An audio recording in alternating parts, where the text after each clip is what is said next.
Good afternoon, YouTube. Home Handyman here, and I got a request on a forum from somebody saying, hey, is there an easy way to make money, using a router and making wood signs? I can remember a time back I was looking through, I think it's Dave Roten's commentaries or something, and he said, well, stop and think about how many businesses there are in and around you, and you can make open and close signs. You can walk around after making them and go business to business and find people that will buy them and put a little chain on them up here so they can hang them in their windows, and I'll show you how to do all that. So we're going to make one. We'll see how long it takes us. So for this, I'm using these stencil letters. You can also do the carbon paper technique I showed you on the previous videos, where you can lay out the carbon paper, create your own fonts, set it on here, trace over it, and router it. But if you really want to speed things up, it would do good to buy these template letters, and I'll give you a link to that in the description below if you decide to do that. They come in various different sizes and shapes and fonts, and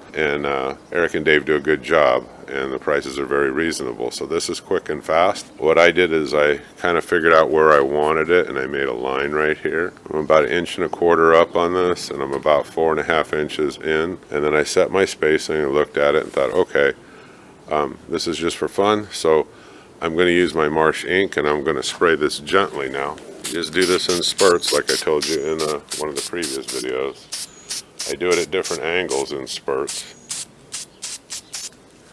because you want to catch all the detail that you can.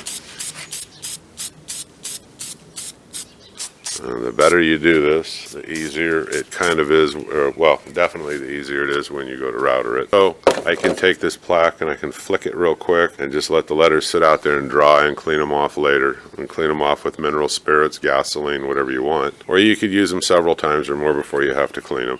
But anyway, one way, flip them off. I've got a couple things to do. I'm going to pause this. I'm just going to let it dry, and then I'm going to turn it over, and we're going to do closed on the other side, and then we'll go from there. So I'll be with you in just a moment. Okay, so what I did is I went around with the router like I told you, and I put that edge on here all the way around, both sides. And I flipped it over, I did the other side, so it's not this nice little rounded edge, but I'll still hit this with my random orbital sander, and I'll show you that in a little bit. But for right now, and don't worry if you go out of step, you don't have to do things exactly the way that I do them or the way that somebody else does. I saw a question on the forum that's, I think I mentioned it in one of the videos a while back. No, you're supposed to do it like this, like this, like this, like this. No, you don't. Experiment around, you're having fun and you're learning, okay? So I routed the edges anyway to get back to the sign.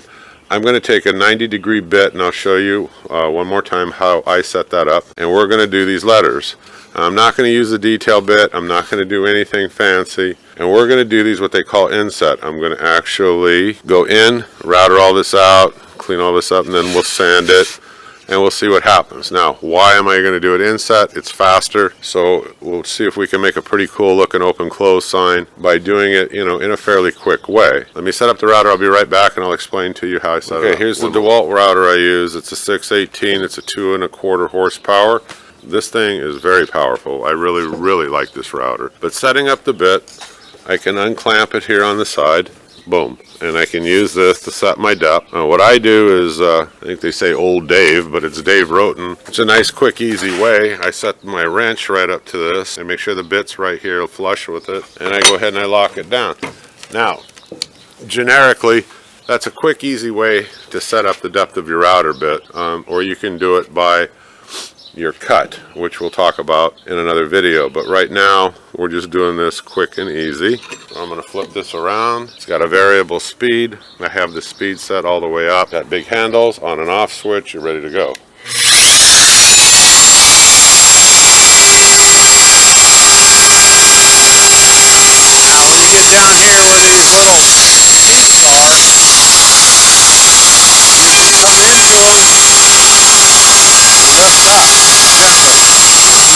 the whole sign. I'll be back with you. Okay, what I've done so far is I took that 90-degree bit and I went around these letters. I didn't take out anything in here yet in the middle of the letters. I went around this whole thing. Now, when you shut these off, here's a good tip for you. When you shut these routers off, I shut it off. Don't turn this thing like this.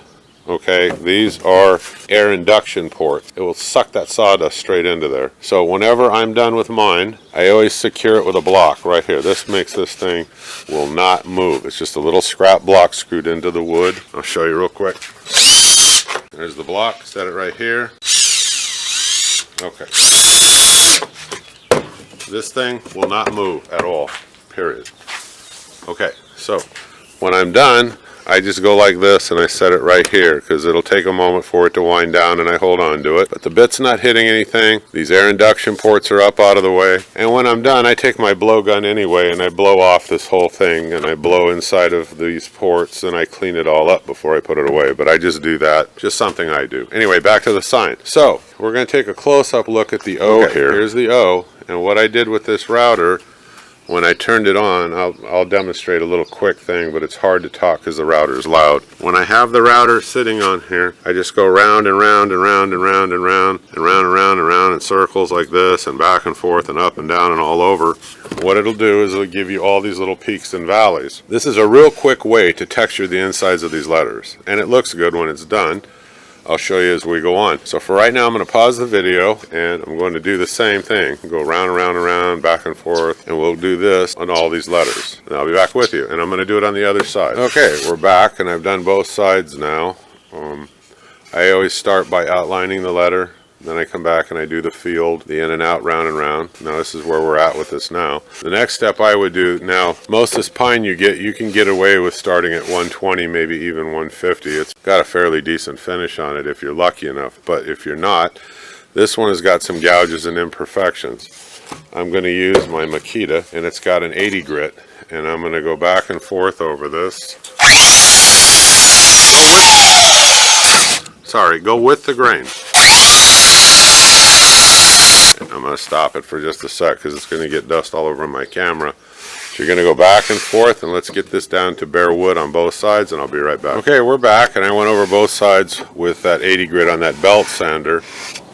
And another quick thing you can do when you're done with your belt sander, I mentioned this before in other videos, you can take it, hit the trigger. This is a Krebs belt. I'm sorry. This is a Krebs block. It's made of hard rubber. You can hit your sanding disc when it's on. I'll show you. And if you buy good belts to begin with, you'll see that this put it back to almost brand new condition. Anyway, that's just a side note and a little tip. This is what it looks like. Where did you get it? I got it out at Harbor Freight. I think they were on sale for like $4 or $5. This has lasted me a long time. This doesn't wear down fast. Back to the sign, I had a note, I had a comment from the forum that said, hey, I think you made a mistake. You should have shot these with your Marsh ink and made them black. I didn't make an error. What I did is I left it alone on purpose to show you more than one way to do these. At this point, you can color these with spray paint, sprayer, whatever you want. You don't have to make these black. And then sand it again, and then that way only your letters will show whatever color you pick. The other thing that I like to do is you get one of these and it has a bad knot in it and it's already starting to crack. Now, if you don't know, the dead center of any tree or any branch is called the pith, and it will crack 100% of the time there. If you take a section of it out and just set it outside, let it dry, air dry, till it becomes ambient, it'll start to crack. But there is a way you can stop this. I'm going to show you right now. Hold on one sec. Okay, down at the dollar store, you can get these little tubes of CA glue, crazy glue. I have a bigger container because I use this stuff a lot because it's fantastic stuff. This is thin. You can get thick, thin, whatever you want, but what I do is I just go like this and I just put it in these cracks. And around this knot a little bit. Those are the growth rings. Okay, that little point right there, that's the pith. That's dead center, like I said. Let this dry. It's only going to take seconds. Now, while that's drying, I'm going to go back to here and I'm going to use my cleanup tools, which I'll show you real quick. I have an ice pick, another dollar store special.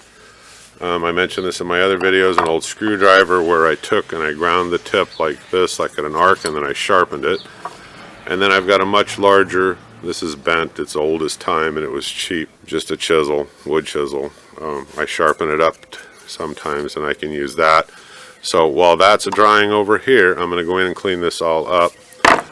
All you do is you just come along. You can take out any imperfections or anything that you think that you see and just work it by hand now, okay?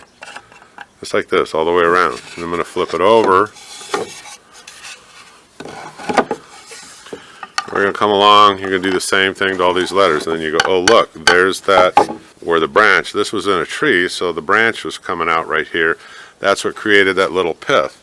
And I can see the glue that I used came through on the other side. Be careful with this stuff. I'm telling you right now, it will make your fingers stick together, and it's a hell getting them apart. If you should do it on accident or get it on you, acetone works really good for getting it off. Okay, so just a little drop like this. There's 2, 3, 4, 5. I might fill that crack up a little bit. We want to make sure we're real good. Now, you want to be careful using this stuff because anything you get it on, especially down in here, it's going to affect your finish.